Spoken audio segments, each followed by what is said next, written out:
लंपीवर करून मात दाखल झालो मैदानात, परता पाठीवरती ताप विसरलो मी क्षणात धाप, संघर्ष योद्धा मी हिंद केसरी, मिळाले तुमचे प्रेम माप, मिळाले मला तुमचे प्रेम माप। राम राम मंडळी, अहो मी तुमचा लाडका मथुर बोलतोय, संघर्ष योद्धा मथुर बोलतोय। आजही वरकी मैदानातला फायनलचा थरार आठवला की अंगावरती नुसता काटा येतोय। समालोचक पुकारत होते, आता काही क्षणात तुमच्या समोर हिंद केसरी जोड दिसणार आहे। माझ्या जोडीला शिरसवडीकरांची धडधडणारी रायफल होती, जिने मला गटल आणि सेमीला ताकदीने साथ दिली होती। आणि आता आम्हा दोघांना फायनलचा टप्पा पार करायचा होता। सगळ्या मथुर प्रेमींची स्वप्न उराची होती, माझ्या मालकाची आशा माझ्या सोबत होती, रणजित सरांचे आशीर्वाद देखील माझ्या तेवढेच सोबत होते। आणि तेवढ्या झेंडा पडला, जीवाचं रान करून मी धाव घेतली आणि प्रत्येक झेप माझ्या मालकांच्या माझ्या चाहत्यांच्या सगळ्यांसाठी घ्यायची होती हे लक्षात होतं। तीच माझी ताकद होती आणि त्याचमुळे वडकी सारख्या एवढ्या मोठ्या मैदानात मला हिंद केसरीचा मान मिळवता आला। माळशिरस मैदानानंतर पुन्हा एकदा मी हिंद केसरी झालो, मानाचा हिंद केसरी झालो, हिंद केसरी मैदानाचा प्रथम क्रमांकाचा मानकरी झालो। गुलाल उधळला, जिकडे तिकडे जल्लोष चालू झाला, सगळीकडे फक्त गुलालच गुलाल। मालकाचं स्वप्न पूर्ण झालं होतं आणि माझ्या मालकाच्या डोळ्यात आनंद अश्रू आलं होतं। आणि 10 दिवसातच पुन्हा एकदा मानाचं पहिलं हिंद केसरी मैदान होतं, ते म्हणजे पुसेगाव हिंद केसरी मैदान।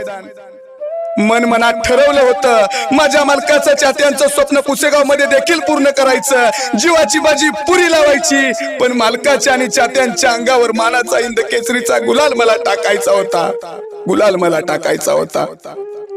माझ्या मालकाचं आणि या सगळ्या चाहत्यांचं स्वप्न मला पुन्हा एकदा पूर्ण करायचं होतं। हिंद केसरी गुलालाचं स्वप्न पूर्ण करण्यासाठी धाव घ्यायची होती। यावेळी सोबतीला होता सुंदर कॉकटेल, ज्याच्या समोर भले भले फेल होतात। मग काय लाखो बैलगाडा शौकीन, हजारो गाड्या, यांनी बैलगाड्यांची पंढरी म्हणजे पुसेगाव मैदान सज्ज झालं होतं आणि मैदानाचा थरार चालू झाला। प्रेक्षकांचा जल्लोष, सेवागिरी महाराजांचा आशीर्वाद आणि मी पुन्हा स्वतःला सिद्ध करण्यात यशस्वी झालो। पुसेगाव सारख्या मैदानात गड झाला, सेमी झाला आणि पुसेगाव हिंद केसरी गुलालाचा मानकरी झालो। मी 2 नंबरचा मानकरी झालो। महिनाभरात सलग 2 वेळा हिंद केसरीचा मान मिळाला।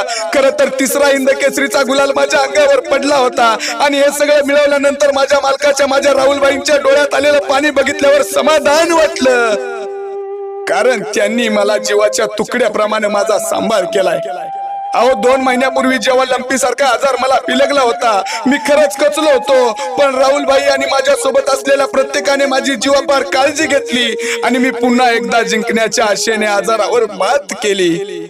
वडकी सारख्या, पुसेगाव सारख्या मैदानात मी ते स्वतःला सिद्ध सुद्धा करून दाखवलं। फक्त तुमच्या प्रेमामुळे, तुमचाच मथुर आजवर शेकडो बिंजोरचा मानकरी झाला, बिंजोरचा बेताज बादशाह झाला, पब्लिकचा बित्तार झाला, महाराष्ट्र केसरी, भारत केसरी, हिंद केसरी झाला। माझ्या पाठीशी तुम्ही मथुर प्रेमी नेहमी उभे राहिलात, म्हणून मी आता ठरवलंय, जोपर्यंत तुमची सोबत राही, थकणार नाही, थांबणारही नाही, जप माझी उत्तुंग राहणार, कारण शर्यत अजून संपली नाही। मीच बोलतोय, तुमचा लाडका मथुर।